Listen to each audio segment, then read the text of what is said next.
Hi everyone, it's Anand from Carinspected here. Today we're taking a look at a few things to look out for when looking at a Mazda 3. This is a 2018, so it's that generation of Mazda. The main thing to look out for, or things to note, for example, the first letter of the VIN is J, so this car was made in Japan, so this is Japanese made, which is pretty good vehicles overall.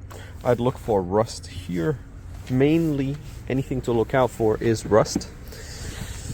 There's very little that could go wrong with these cars if they're maintained well. So my checks would be undercarriage rust.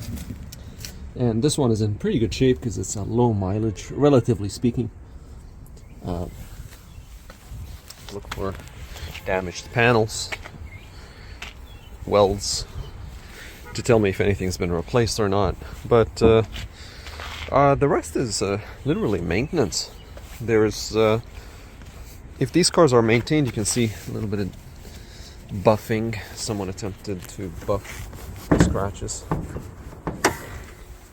So these engines are pretty good.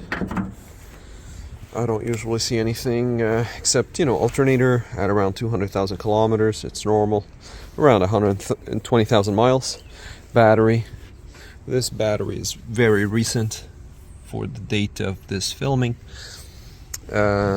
This is an original Mazda battery, so that tells you that the car has been maintained very well. Overall, I would check the regular maintenance and the computer scans and the rust. These are just off the top of my head. Of course, there's many other things to look out for, but these are the main things that come to mind when looking at a 2018 Mazda 3. Thank you for watching. We'll see you on the next video.